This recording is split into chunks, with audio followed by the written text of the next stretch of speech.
Natigilan ako dahil lalong mas hindi ako makapaniwala. Nag-iwas ako ng tingin at natatawa dahil sa ginagawa kong to. Pakialam ko nga ba? Pero hindi ko kasi siya matiis eh. Simula na magkita kaming muli, nagkandalet-salet ng isip ko. Para bang nabuhayin muli ang pagkatao ko at ang puso ko'y muling tubabog na inakala kong bato na. Ano pa bang magagawa ko? Nandiyan na yan eh. Tutulungan kita magsabi kay tita. Nag-iwas siya ng tingin. Di ko alam kung ba't siya natatawa, ngunit nagugustuhan ko yon. Hindi ko yata matandaan kung kailan ko nakita ang ngiti niyang yon. Kung pwede lang, willing akong sabihin na akong ama niyan.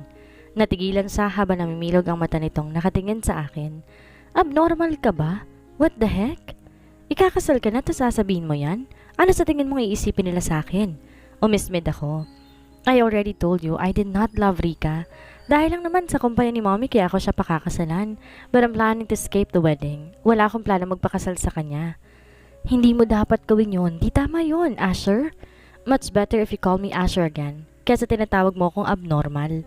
Binuhay ko na ang makina ng sasakyan. Wala naman na din akong natanggap na tugon mula sa kanya. Totoo yon. May plano akong umatras sa kasal. Wala akong balak pakasalan si Rika. Ayoko nun.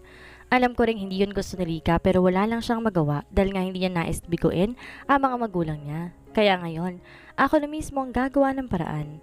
Lahat na naipon kong pera at naipondan na ari-arian, ibibigay ko yon sa pamilyang Patria para wala silang masabi. Kung gusto nila, kunin na rin nila ang aking kumpanya para lang mabayaran lahat ng utang na nasabi nila. Ano, talagang napag-usapan niyo ni Riz? Nagulat ba siya? Nasa kalagitnaan kami ng traffic nang itanong ko yon. Patungo sana kami sa restaurant ngunit hindi ko malaman kung anong sanhin ng traffic ngayong araw. Natural, magugulat yun.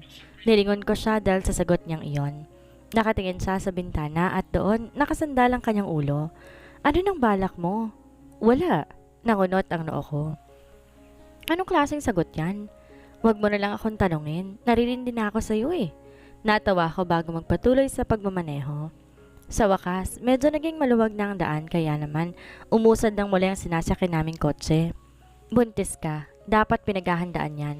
Dapat may plano ka, hindi lang wala. Huwag mo lang problemahin yon. Ang isipin mo kung anong mangyayari sa atin once na malaman to ng mommy mo. I don't care. Makatotohanan ang sagot kong yon sa kanya. Totoong wala akong pakialam. Malaman niya man ang ginagawa kong to. Matanda na ako. They don't need to control everything what we're gonna do. Lahat ginawa ko na para sa kanila almost 6 years. No, not 6 years. Buong buhay ko. Halos sinunod ko sila. Nakakalimutan ko ng sarili ko kaya't para bang may kulang na sa akin. And I know what it is. Siya lang naman eh. Hindi mo talaga ako iniintindi. Alam mo, yung mommy, hindi ako nais makita. Parang akong nakakahawang sakit para sa kanya. Once she knows about this, tiyak na sasabog na naman yon. Alam ko naman ang pinupunto ngayon. Ang kaso lang, ayokong iwan sa ngayon. Nagugulat pa ako at nais kong malaman lahat na nangyari sa kanila. Kung may relasyon ba sila ni Riz o isa lang itong kasunduan, hindi yata makatarungan yon. Oras na malaman kong yon ang binigay niyang kondisyon, humanda talaga sa akin ang lalaking yon. Sa isang restaurant kami nagtungo kung saan medyo malayo sa kumpanya ni Riz. Di rin ganong sikat to dahil alam ko namang ayaw ni Winter na may makakita sa amin. Umorder ako ng pagkain tulad ng kinakain namin noon. Wala lamang siyang imek na nakaupo sa harapan ko habang nakatingin sa labas na wala namang gaanong sasakyang dumaraan. Ilang minuto lang paghihintay namin nang dumating ang aming order. Tinanggap yon ni Winnie kung saan mag-uumpisa na siyang kumain habang nilalapag ng waiter ang ilang ulam na in-order ko. Pansin ko nga nagugutom siya eh. Wala kasi tong pakialam kahit na nasa harapan na niya ako. Aaminin ko sa sarili kong medyo nasisiyahan ako. Ngayon ko na lang kasi siya nakitang kumain ng ganito matapos ng mahabang taon.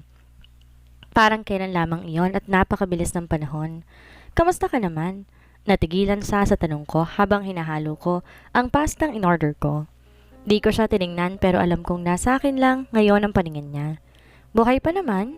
Natawa ako sa sagot niya. Nagpatuloy to sa pagkain na para bang di ganon ka big deal ang tanong ko. I think you're doing well this past year. Sa tingin ko, masaya ka sa pagtuturo mo? Masaya naman sana ako kung di lang kayo umiepal. Tumaas ang kilay ko.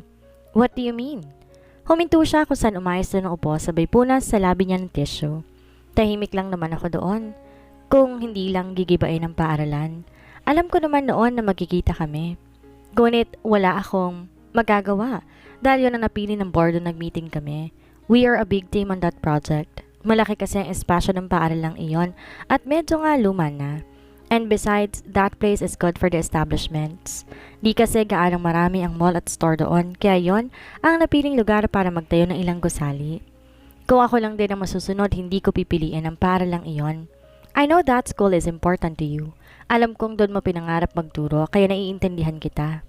Bumuntong hininga siya sabay iling. Di na to nagbigay komento sa sinabi ko, pagkos pinagpatuloy na lang niya ang kanyang pagkain. Marami sana ako nais na tanong, ngunit baka naiirita na siya sa akin, kaya mas minabuti ko na lang manahimik na. Pasado alauna na yata nang maihatid ko siyang muli sa company ni Reese. Mapilit siya kaya't wala akong pagpipilian kung giihatid siya mula doon. Hindi ko sana nais siyang pumasok muna dahil makakasama yun sa kanya, ngunit siya pa rin naman ang masusunod. Ano bang karapatan kong pigilan siya? Saan ka pupunta? Medyo mataas ang kanyang boses nang itanong iyon. Sumunod kasi ako sa kanya pagkababa nito ng kotse, kaya eto siya at parang kakainin na ako sa galit. Ihahatid kita sa opisina ni Isaac? Wag na, ba't bang kulit mo? Wala ka rin namang magagawa eh, lakad na. Kumibot ang labi nito na para bang nais pa niyang magreklamo. Ngunit kaya ng sabi nito makulit ako. Oo, makulit nga ako dahil hindi ko siya titigilan hanggat dito umuwi sa apartment nila. Hindi ko alam kung anong problema mo. Bakit ayaw mo kong tantanan? Naglalakad na siya ngunit panay pa rin ang pananalita nito na para bang makakaapekto yon sa akin. Masasaktan ka talaga sa akin kapag di ka pa umalis sa likuran ko? May pagbabanta na ang kanyang tinig, dahilan upang matawa ko. Hindi ko alam kung ba't parang ang angas niya pa rin talaga hanggang ngayon. Uupakan mo na naman ba ako tulad noon? Nilingon niya ako. Masama ang tingin. It's okay for me, as long as kamay mo ang dadapo sa mukha ko. Nag-iwas siya ng tingin sabay iling. Nagpatuloy lang to sa paglalakad hanggang sa makapasok kami ng elevator. Pero bago pa magsara iyon, may tao nang pumasok at nagbigay kairitasyonan sa sistema ko. I already told you, Winnie, huwag ka munang pumasok.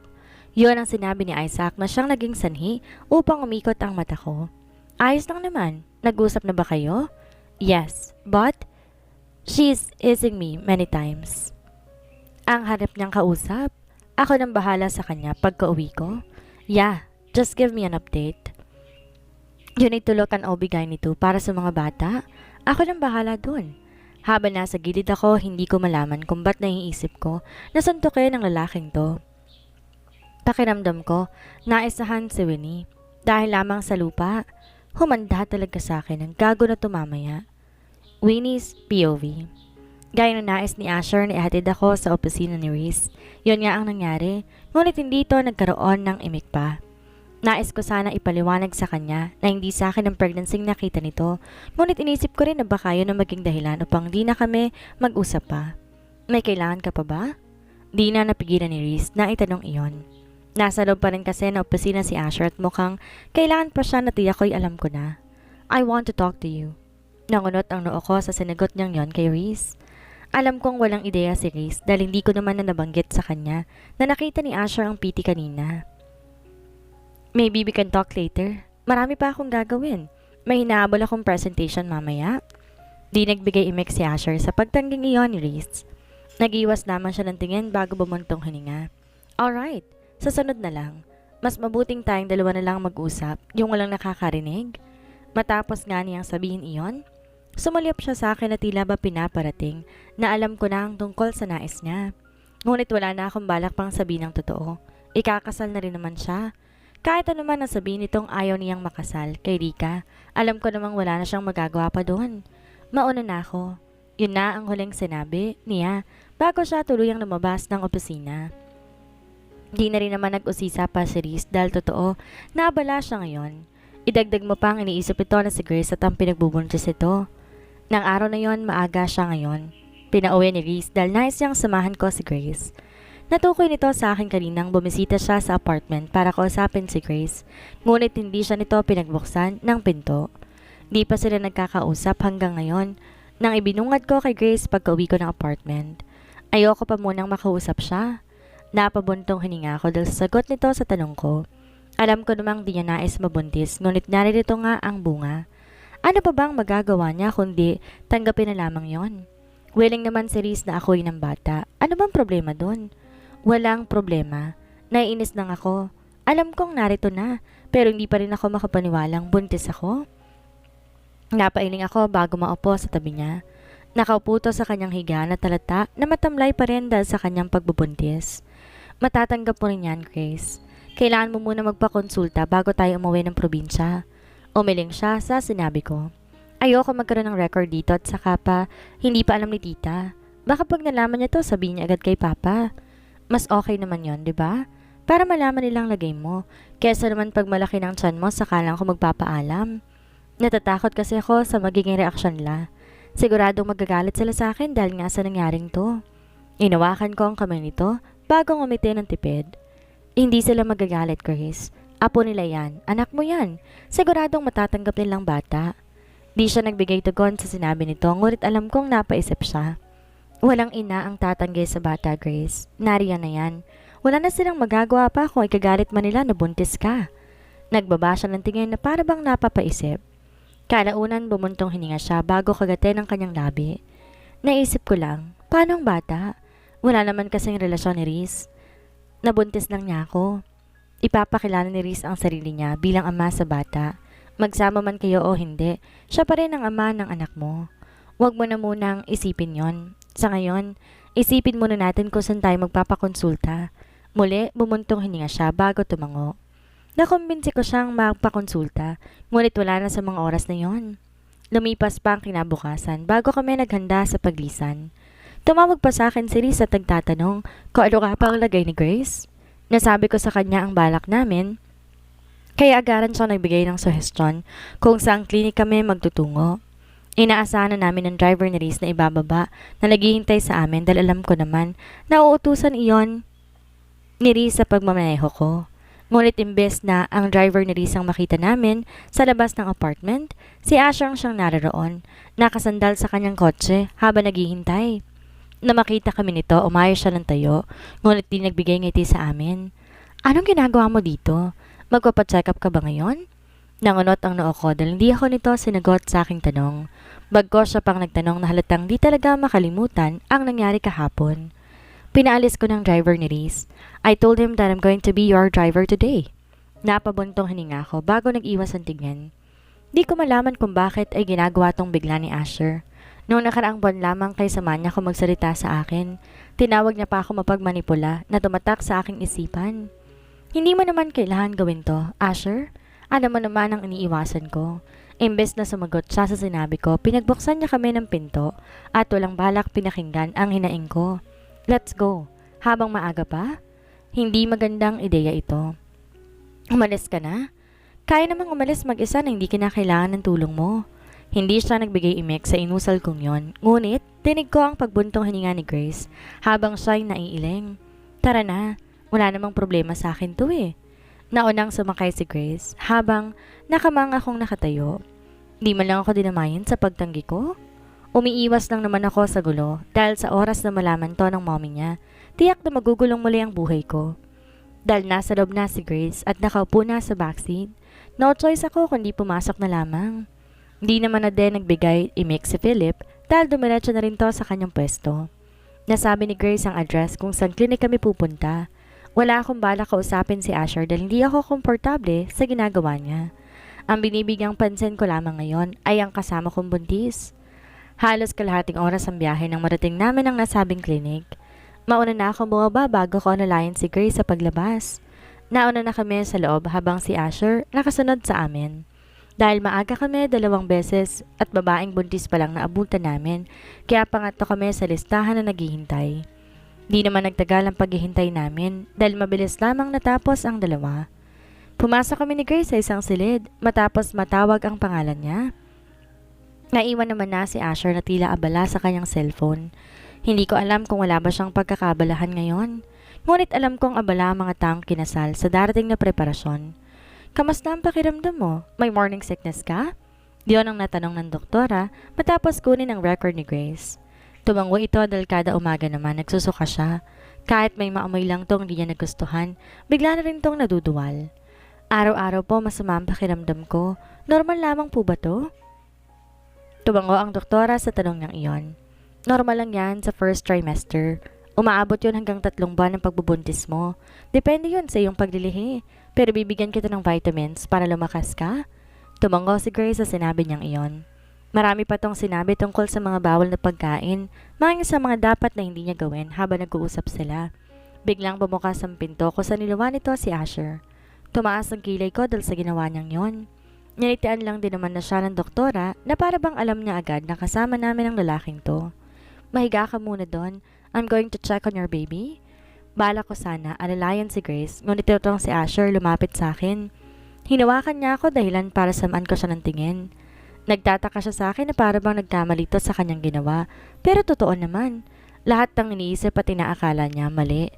Mukhang mapapahiya pa to dahil si Grace ang siyang tumayo, kung saan agaran siyang tinulungan ng doktora upang ihiga sa kama para tutukan ang tiyan ni Grace. What's happening? Napabuntong hininga ko bago tumayo. Hinawakan kong kamay nito bago siya hilain palabas ng kwartong yon. Dumiretso ko palabas habang hawak pa rin siya. Binitawan ko lang to na mapalapit na kami sa kanyang kotse. Pwede ka nang umalis. Kunot ang kanyang noo habang nakatingin sa akin. What is the meaning of this? Umirap lamang ako sa tanong niyang yon. Anong gusto niya? Magpaliwanag ako sa maling pag-iisip niya sa akin? Anong tingin niya sa babaeng tulad ko? Magpapagamit lang basta-basta kapalit ng lupa? Natawa ako bago siya tingnan muli. Kunot pa rin ang noo nito at mukhang lalo pang nainis dahil sa pagngisi ko. Hindi ka buntis? Paano ko mabubuntis? Mataman siya kung tumitig sa akin. Tila ba kinaklaran nito ang sinabi ko bago niya tuluyang maintindihan yon. So you're not pregnant? Tinatanong kita kung paano ko mabubuntis gayong wala naman akong nobyo. Mapait siyang natawa bago magbaba ng tingin. Kinagat ng kanyang pang ibabang labi bago tumango ng 2 beses. Kalaunan muli siyang tumingin sa akin na ubod ng seryoso. Wala ng kanyang kunot noo kundi napalitan na yon ng kakaibang aura. Winnie, you almost killed me. Ako ngayon ang siyang pinangunutan ng noo dahil sa sinabi niyang iyon. Why are you still choosing to hurt my feelings? Naipaglapat kong labi sa tanong niyang iyon. Wala ako nasagot kundi bukod tayong palinitig lamang ang aking nagawa sa ngayon. Halos buong araw akong wala sa sarili dahil sa nakita kong yon. Pero ngayon di naman pala sa iyong pregnancy test na yon. Buong gabi ako hindi nakatulog na maayos dahil sa kakaisip sa pinagbubuntis mo. Ngayon di naman pala sa iyo yon? Nag-iwas lang ako ng tingin bago marahang naparunog. Sino ba kasi nagsabi na sa akin yon? I misunderstood yesterday, pero hindi mo man lang ako binigyang klaro para pakalmahin. Pinagsiselos mo ko. Nilingon ko to dahil sa sinabi niyang yon. Namimilog pa ang aking mata dahil hindi ko alam kung sang dagat niya nasisid ang salitang iyon. Grabe, nakakamangha ka. Then you still have strength to face me today? Hindi ka man lang magpapaliwanag. Ano ipapaliwanag ko? Ayun nga ang gusto kong isipin mo para iwasan mo ko, pero nagkamali pala ako. Natawa siya bago mag-iwas ang tingin. Yung tawa niya ay kakaiba na para bang hinaluan ng kainsultuhan. Nangamba tuloy ako dahil naisip ko na dapat di ko na lamang sinabi yun sa kanya. I will never avoid you. Kahit anong gawin kong pagmamatigas, hindi kita matitiis. Nakakatawa, hindi ba? It's always sincere, but you're still giving me a hard time. Lalo mo akong binabaliw. Akala ko nga wala na I thought I've already moved on, pero walang ya. Nakita lang kita na walang lahat ng galit ko. Gusto ulit kita, at mas lalo pang ginugusto. Hindi ako nakapagbigay komento sa sinabi niyang iyon. Hindi ko akalaing aamin siya sa mga oras na to. Kakaiba ang tibok ng puso ko na para bang anumang oras, maaari na tong lumabas. Ang sistema ko animoy tinangay ng hangin habang nabibingi naman ako sa huni ng mga sasakyan. Ngunit ang palingin ko hindi nawawala kay Asher. Then I saw the pity yesterday para akong binuhusan ng malamig na tubig. I can't get over it.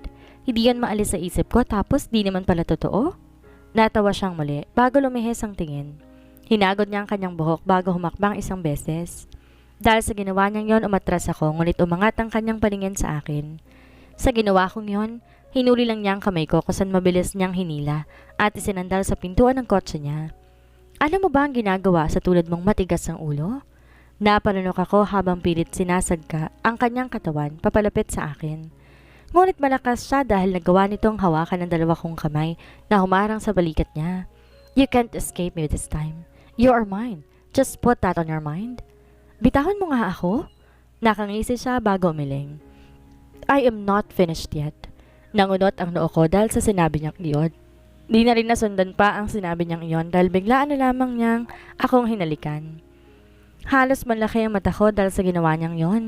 Ang kamay kong hawak niya ay para bang nanigas at wala man lang lakas man laban.